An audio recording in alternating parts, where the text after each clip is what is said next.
Good evening, everybody. Welcome back to Fox's Best Laid Plans, the planner channel that's always trying to get their shit together and never fucking doing it. Why is it so hard? Does it sound like the cicadas are coming for us? Should I close the window? Y'all, it was supposed to storm, and so it got all spooky and windy and really nice, and it cooled off, and it was beautiful. But I do think the cicadas may be coming for us, and so perhaps I will close the window here in a second. Let's see what they decide to do. Hi, welcome back to my channel. My name is Fox. I do planning things, and also I make absolute messes out of everything that I touch. This is the last week that I have planned in here, which I did after the fact. As you know, I am prone to do sometimes. This was the first week of the month of August, and then my mom and I left for our trip on Tuesday, August 9th, and we were gone like this week, and then we were gone all the way till Thursday on this week. And I had fully intended to do my planner before we left, but I was building our itinerary, and so that was like taking up like every waking moment of every day, and so I didn't. And then one of my kits got delayed in the mail, so I didn't get it on time, so I have it now. I'm going to go back and do those this weekend, but yeah, everything's been a lot, like a lot. So let's do this week, and then we'll talk about things. So right now, we're planning the week of Monday, August 22nd through August 28th in my Goofy Twins planner. It is Friday the 26th at 7:58 p.m. because this is who I am as a person. I gotta close this window. The sweet, sweet sounds of Pittsburgh in August. So, okay, cool. Let's jump in. I'm using a kit. This is a reprint. I did it last year. I don't remember which week I did it last year, but it's from Peaches and Pinks. I think it's called Vintage Summer. Yeah, Vintage Summer. I don't know. I love the vibes. It's giving me some, like, Palm Springs doesn't have a beach, but, you know, that kind of style vibes. And I decided that was the kit for this week because I inexplicably was on fucking Southwest app on Wednesday night looking up, flights to Palm Springs for January, which are right now, if you want to go to Palm Springs in January, like some of us are planning already, right now is a good time to buy. Tickets are $341 through Southwest right now, with a little stopover in Vegas, Pittsburgh to Vegas, Vegas to Palm Springs. Be there, leave in the morning from Pittsburgh, arrive in Palm Springs, 1:30 p.m. It's not a bad deal, just saying. I don't know, I just got back from like a 9-day massive trip, and I'm leaving for another trip on Wednesday, and like, here I am, once again. It's who I am as a person. So, you know, this has been a bit of a crazy week. It's been an emotional week. The trip was awesome. I will eventually be getting the vlog up. I really have been working hard this week again to get caught up. I was working really hard and I was doing really well. Jeez Louise. Can I please put a sticker down properly? There we go. It's not proper, but I'll fix it. I was doing really well, and then I started making this itinerary for our trip, which ended up being amazing, and I'm so glad that I did it because it really helped. It saved so much time. We had some issues with Google Maps, I think because we were in areas that don't have terrific like service or GPS, but it was really nice. Basically what I did was I put in like all of our main stops, so we were doing like basically one national park site a day most days, with the exception of 2 days that we had like just driving. So then I thought this Hello Sunshine thing matched because of the pink, but it's actually got more orange than this kit does. Listen, I will buy every kit that has sunset or something that reminds me of Palm Springs, or that's just, yeah. I'm your target audience if you make kits that have sunsets in Palm Springs. So anyway, we had a really great time, but it was really helpful to have that. So I would put in like, depart whatever city, you know, the hotel we were staying at in whatever city. And then it would be like, what we did was we would like drive to the town the night before, and then the next morning before we left the town to go to the next place was when we would actually visit the national park site. That made it much easier since we were traveling with Layla Grace. Now she, all but one of the parks she was able to go to. The only one that she couldn't go to was the Dayton, Ohio one. And there's part of it that is dog friendly.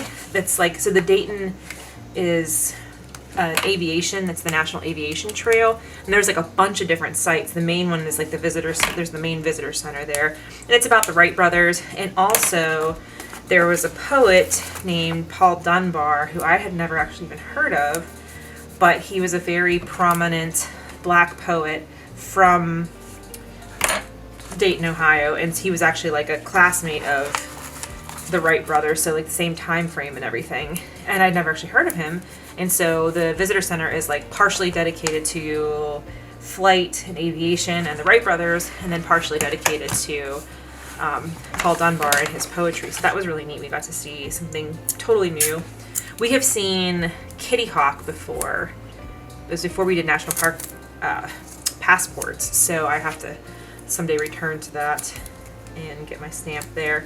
But that's the site of the first official flight, but then Dayton is like where they lived and where their bike shop was, and like, I don't know. But then you can also go, there's at least two that I found, really nice cemeteries in Dayton. And the one is the Woodland Cemetery, and that is actually a national park site as well, which I didn't realize until we were already out of there, so we didn't get our stamps, and I'm like super bummed. I could have gotten a stamp from a cemetery, but I didn't know. But you can visit the Wright brothers' graves and also Paul Dunbar's grave, so those were pretty neat to see. So it was a good time, but that was the only one. There was like an aviation field area, and Layla could go to the cemetery, so she went to the cemetery. She saw a ghost. I'm so sorry. Every time I take this dog to the cemetery, she's like, "Mother, I have seen a ghost. Why do you do this to me?" I just forget that she sees ghosts every time, and I feel like an asshole after it happens, and she's like, "I don't understand." So, TLDR, sometimes dogs aren't allowed in cemeteries because they're going to see ghosts. But let's see, Monday, I want to use something here because there's like, I spilled coffee or something on that. So basically that's what we did. So we the first day, Tuesday, we left in the afternoon, drove to Dayton, stayed overnight, and then in the morning we did our stuff in Dayton, and then we drove to Indiana Dunes. And then we stayed overnight. The next morning on our way out, we did Indiana Dunes. Then we drove to Iowa. Next morning we did the Iowa National Park. So we did it that way, so that way we didn't have to worry about checking into a hotel or anything with her.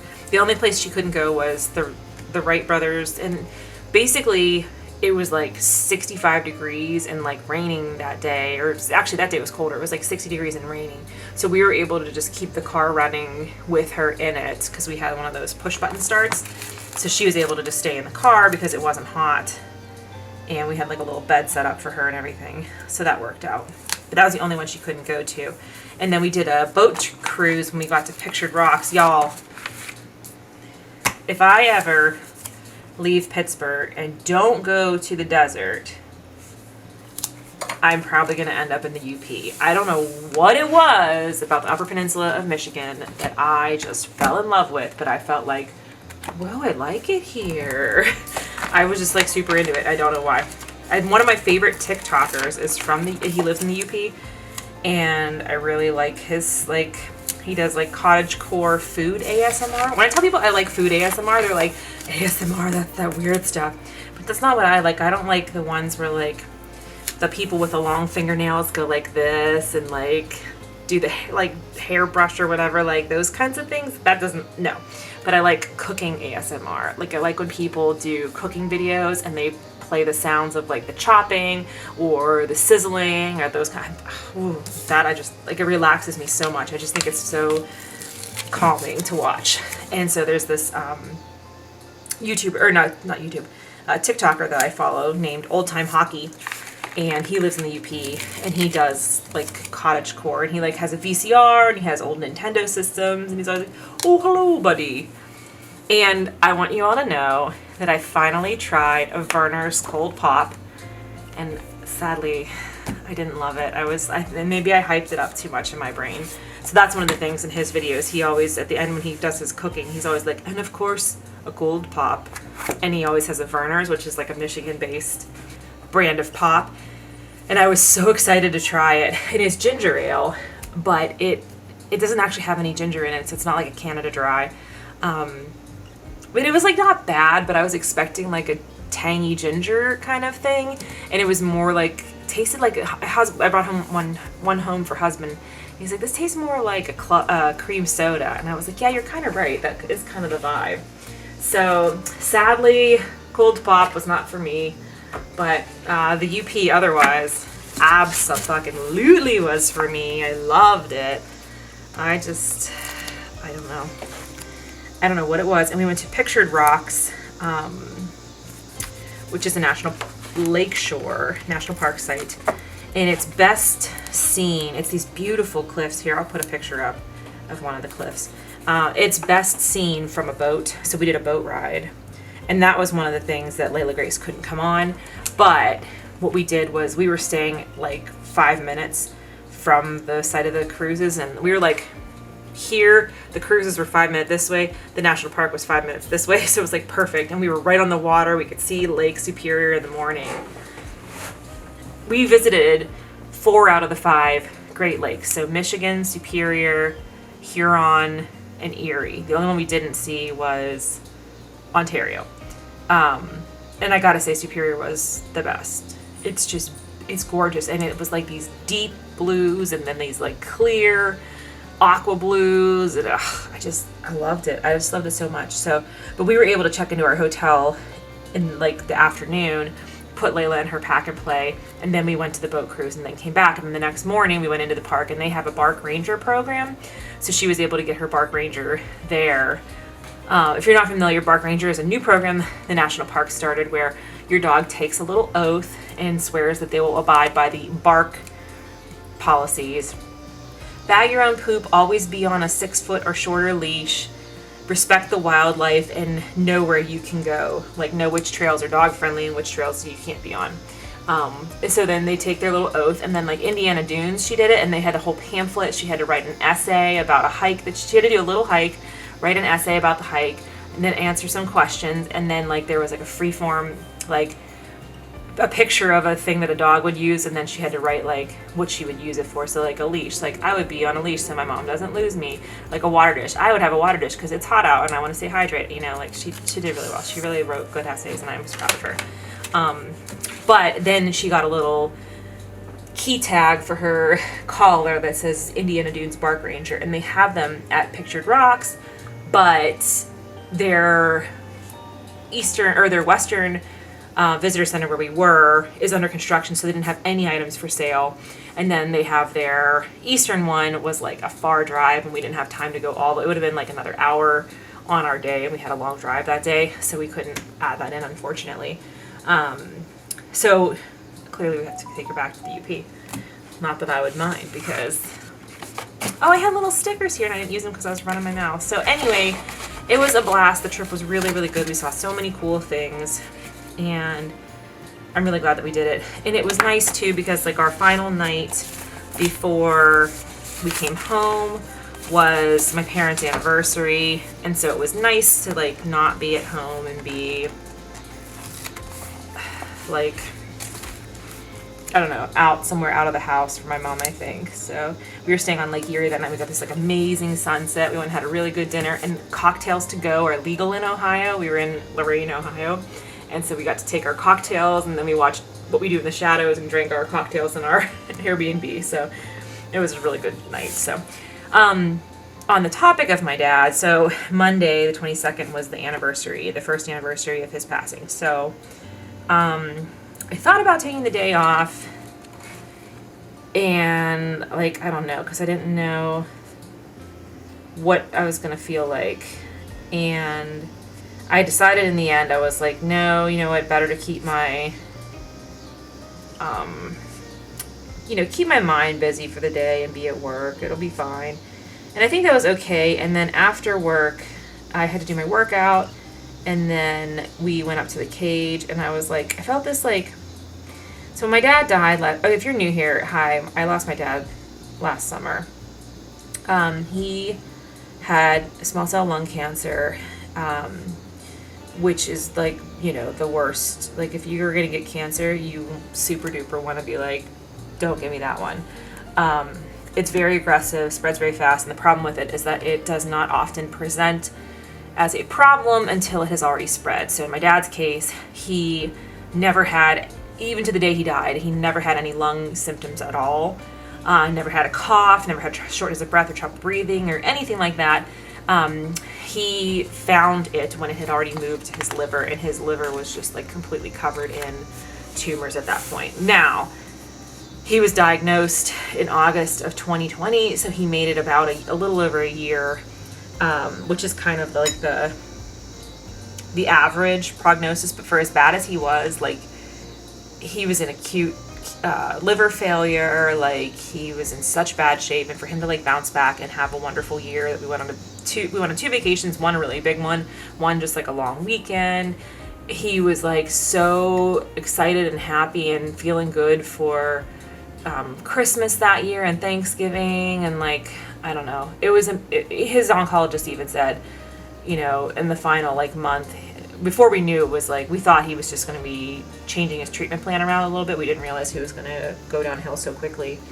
But his oncologist was like, Tom, if, you know, the fact that you're sitting here talking to me now is a miracle. I thought, you know, I had never dreamed you would make it a whole year. So anyway, that's the story of my dad. But my dad was one of my favorite humans, and I was really, really, really close. I was definitely a daddy's girl. Very, very close with my dad. And so it's been a hard year. In some ways, the year before was even harder because I was dealing with all this anticipatory grief, plus all the stress and anxiety of a cancer diagnosis and the ups and downs of it. And it's not, when you're diagnosed straight in stage 4, it's not like we can beat this, you know, it's terminal at stage 4, no matter what you do. There's no way to be cancer-free. Like, there's no treatment that they could do. Small cell is so aggressive and so small that you're not a candidate for a surgery. Like, they couldn't remove the lung tumor because it would be worthless, because the procedure would cause more cells to get loose, and there were probably cells that they couldn't see.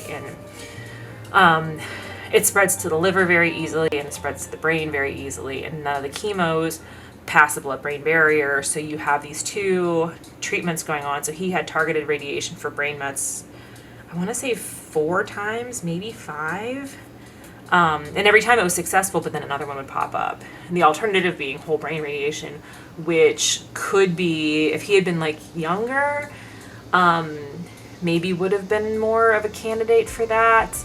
But it can have really serious lasting effects on your memory, on your levels of strength. Lots of people suffer from fatigue when they have that done, memory loss, kind of like dementia-esque side effects, and we really didn't want that, whereas the stereotactic targeted brain radiation doesn't give you really any side effects. Like, he didn't even have headaches or anything from it. So anyway, this is a long story. I'm sorry. This is what's on my mind this week. So he did so well through all the treatments, and then in the end, the brain mets took over, and he was having like terrible nightmares and sundowning and confusion, and just that was really rough. And then at the same time, he had no strength because his body stopped making red blood cells, and so they'd give him a transfusion, and it would last like 48 hours, and then he'd be done again. So it was really hard to go through all that. And so in some ways, that was harder than the year without him, because it didn't have those swings, but you have grief swings. And so if you have never experienced grief, this may not fully make sense to you, but grief is not great. My favorite phrase is, everybody who's been on this channel for like a hot minute knows, grief is not linear. And so like that old thought of like, oh, time will heal you'll get better over time, is like a nice idea, and you will learn to manage better over time in a lot of ways, but it never gets better. It just gets different. And you can be 3 years out from your person passing, and you could have a day where it feels as fresh and as new and as real as it did the day they left, so I don't know. It's hard to say, but I was really busy at work all day, and I had a lot going on. I came home, I did my workout, and I was like, okay, I'm making it through this day really well. And then we went up to get dinner at the Cage like we do every Monday, and I felt like I have to write something, because like when he passed last year, I wanted to write like this beautiful tribute, like I lost my dad today, and he was the most amazing man, and I just couldn't. I couldn't get words out that made sense in a way that was something that anybody would read. And so I just kind of did a general, like, I lost my dad, he was the best man I've ever known, I want to write a tribute later, here's a picture, blah, blah, blah. And so I felt like, well, I didn't give him that send off on my socials that I should have back then. So I should do that for the first anniversary. And I still couldn't. And so I just wrote a few paragraphs about my feelings and my experience of losing my dad, and just kind of talking about grief. I talk about grief all the time. Like, I'm very open about it, because I think a lot of people are scared to be open about it, or don't feel comfortable, or they're worried about talking about it and not just putting on a happy face all the time. And like, I want to hear about your grief, and I want to know about your grief, and we can talk about your grief. Like, you can always talk to me about your grief. And so I try to be a person who is always open about that kind of stuff. And so that's what my post was about the struggle of like losing this person who is so important to me, and then also feeling like I couldn't, I don't know. It was such a mix of emotions, like feeling like I knew what I had to do in that moment, and then this like weird guilt of feeling like, wow, I really knew what to do. Like, like this, it was very important to me that my dad be home when he passed, and that I threw a killer vigil. Like, a vigil was really important to me, and I managed his medications, and I kind of like tried to manage the things that happened during the vigil, like the music that we played for him. We had music going constantly. I had everybody like on social, like post a story or a funny thing about my dad or something they liked about my dad. And like in the final couple days, we just read all of those. Then my mom had his classmates. They had a Facebook group for all their classmates from his high school class, because they had a small class and they were all close. They all sent in cards, and we read them to him for that. And like, I don't know, just try to like do the dying thing as a good death. And I think that we did that. And I felt like surprisingly comfortable when you have to do something and you're worked up and you're dreading it and you're dreading it and you're dreading it, and then you get into it and you have no choice but to get through it. And so you actually like get through it very well while it's happening, and then afterwards you're like, how did I get through that? It was kind of like that. But I had a lot of guilt feelings in the aftermath of feeling like I should have been fighting for my dad, and I should have been telling him, no, hold on, we're going to find a treatment, or, like, why was I just like, we want to make you comfortable and send you off well, Dad? Like, I had these like weird mixed emotions and guilt feelings. So it like helped me to talk about that. And a bunch of people were like, thank you for talking about that. You put into words something that I don't know how to put into words. And like, so it was like good like that, but it was very emotionally draining. So I wrote this long ass post.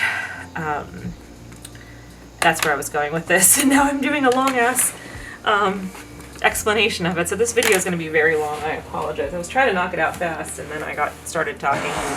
So, TLDR, talk about your grief. It's okay to grieve. It's okay to not have an expiration date on your grief. People think, oh, it's been a year, you should be over this. Oh, it's been so long.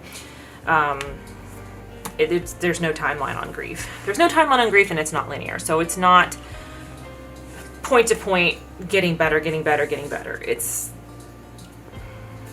It's amorphous. It's the Jeremy Bearimy of emotions, if y'all are familiar with The Good Place. It's okay if you hang out in the the dot above the I, that place.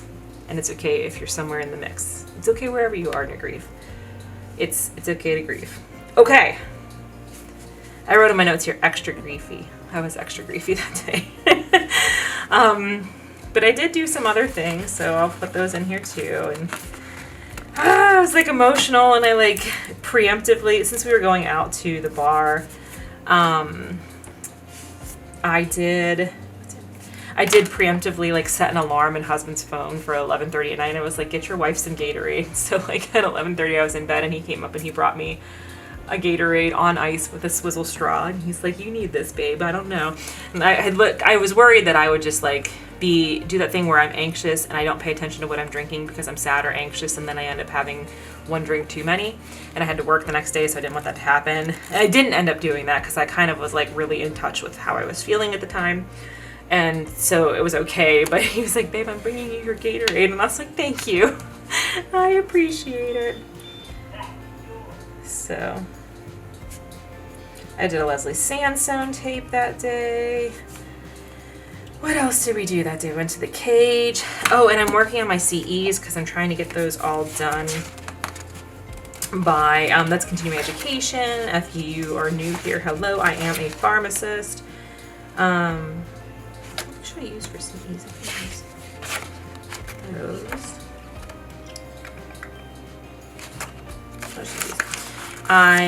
So our license renewals are due in September 30th. So I always try to finish my CEs by August 30th and then submit it so they have a month to process it. So occasionally they're like backed up because people are graduating and taking their tests at the similar time. So I'm just tracking how many hours I did. So I did 3 hours that day of CE. And what else? Then we went to the cage for dinner, which I already told you about, but I didn't write it in here because I was talking and couldn't do both. Cage. And then I think I will write on here. Extra griefy. It's really hard too because my 2 techs that I work with, one just lost her mom to ovarian cancer, which is like the ovaries version of small cell. It's often not diagnosed until stage 4, very aggressive, very recurrent, same kind of thing. So her mom just passed last month, and my other tech, her dad was diagnosed a couple months after my dad with a very aggressive bladder cancer. Now, in his case, it was super lucky that they caught it before it had really spread anywhere besides the bladder and colon, so he was able to have a surgery. So he's been hanging on for 2 years, but he's in his 80s and it's up and down again. So like the 3 of us have been like little support group for each other, which has been helpful. But yeah, so anytime we have patients that come in with cancer, we are all like, how can we help you? We have lived this, like, oh, you're a spouse that you're taking care of. Oh, your dad that you're taking care of. Let us help you. We have experience. So it's, your place in the universe becomes more clear as you get older and go through more things. And sometimes it's a place that you wish that you weren't an expert in, but you are an expert in.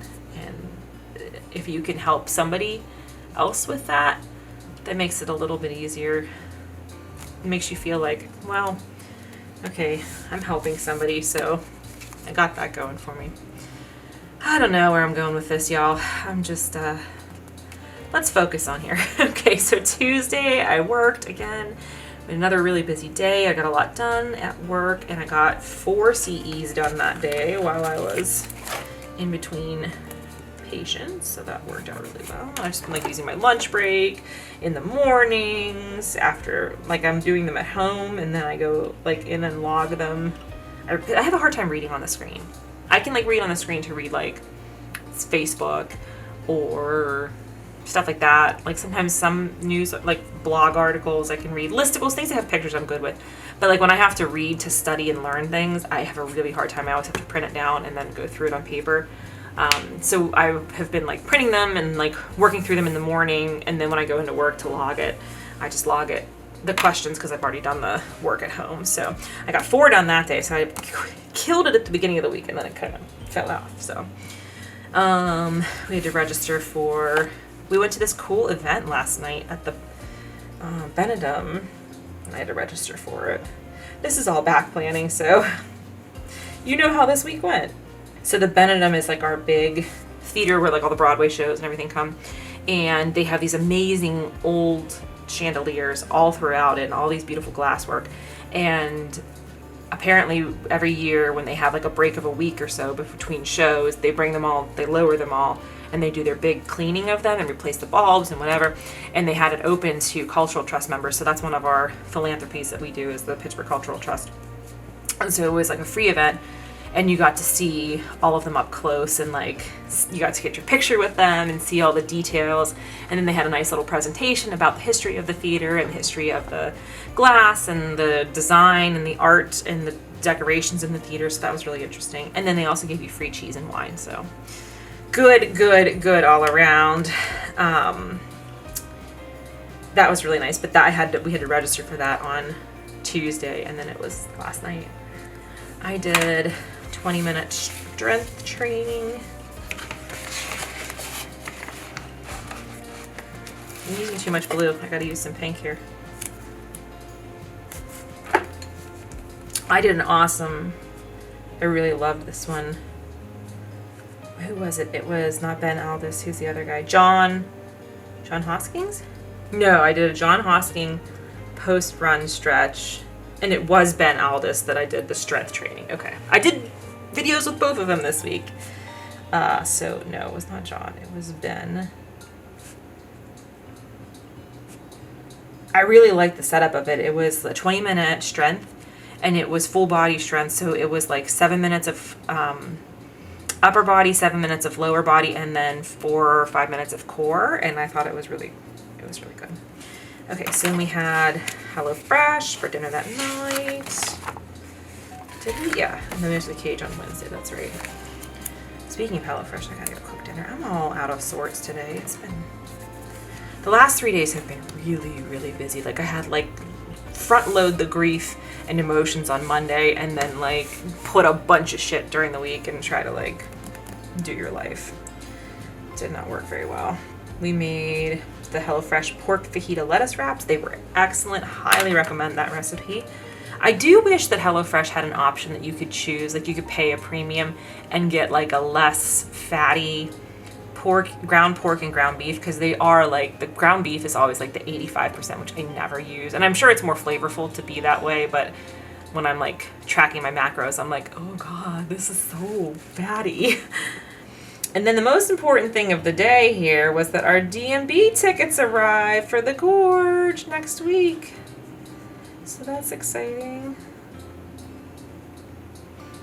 And FedEx actually brought them, so my tech I was saying about who her mom passed, we ordered like a nice memorial stone for her garden when her mom passed. And FedEx supposedly delivered it last week, and it's not on my porch. So I finally had a chance to call them today, so they have to they were like, we don't know, it's been a week, so we don't know where we put it. And I'm like, cool. But I was able to call the place, and they were able to reissue it, so they're gonna remake it for us. So that's a relief, but I'm like, Jesus, I feel so bad. It's been like a month since her mom passed, and this thing still has not arrived. So I was able to like sort it out today and talk to FedEx, but talk to the actual place we ordered it from. It was like very annoying. So I was very worried, like that was supposed to arrive, and I knew it was lost somewhere, and I was like waiting for someone to respond to me on Nextdoor or our neighbors. I'm like, it's personalized with her mom's name and date of birth and date of death. Like, it's not something you would keep. It's not like you would open it and be like, oh, there's an Oculus here, I'm just gonna keep that. You know what I mean? Like, it's not something anybody would want to keep except for the person it's for. So I don't know, maybe somebody has it and they're just like being lazy about bringing it over. But I was like checking with the neighbors, posting on Nextdoor, and then finally I was like, I have to call FedEx. So Wednesday morning, Layla Grace pulled a little fast one on us, and she got double breakfast. Basically, she was upstairs with me, and husband was like, do you want me to feed her? And I was like, well, I'm going down a little bit. And he was like, oh, okay. And then I didn't realize she followed him downstairs because I was like working on something and I wasn't paying attention. And so he got to the bottom of the stairs and he was like, oh, well, I guess I'll feed her. And I didn't hear him because, again, was in my own world doing something, not paying attention. And so he fed her. And then, as mentioned, I came down later to make my breakfast, and like 10 or 15 minutes later, he was on a conference call, so I couldn't ask him. So I just assumed, because I hadn't heard anything different, so I fed her. And then as I was bringing her back in and giving her her medicine, he was like, no, I already fed her. And we give her like her, I say medicine, but it's like her dental chew that she has every morning, but she's not supposed to have more than one a day based on her weight, because it is like a medicated, like, doggy fluoride or whatever. And so I had to like take it out of her mouth, and she was like horrified. Like, how could you wrong me? I was having a second toothy chew. I was like, sorry girl, I don't want you to get sick. So yeah, I put that on there because that was a special moment. She's gotten away with that a couple of times with us, not very often, but not for lack of trying, that's for sure. Okay, so too much time on the Southwest app. Oh, that's right.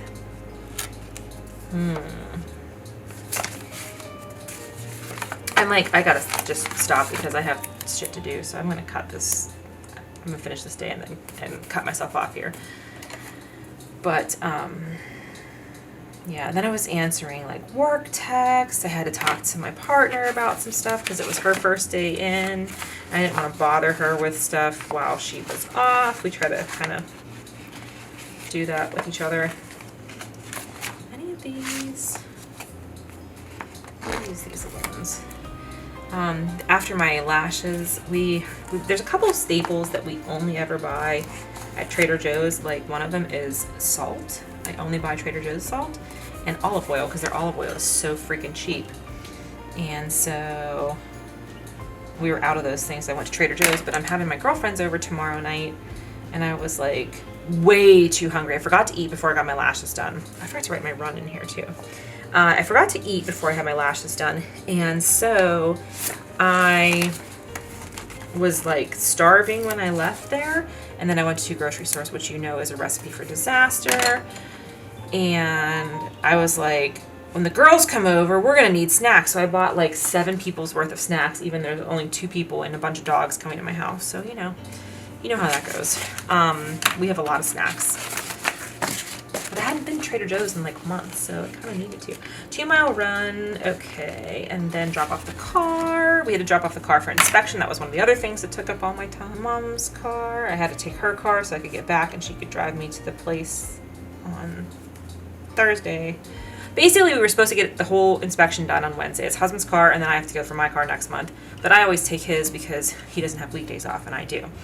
So we were supposed to go Wednesday morning. I was going to go pick my mom, basically meet my mom there at like 8:30, drop it off, and then go hang out at her house, do my lashes and all my grocery shopping, and then after that I was going to pick the car up and then go home and do it all in one day. Well, they had to move my appointment to Thursday, but Thursday I walk dogs in the morning, so I couldn't drop the car off in the morning, so we had to drive out after husband was done with work Wednesday night, drop the car off, drive to my mom's house, pick up her car so that I could get back there the next day.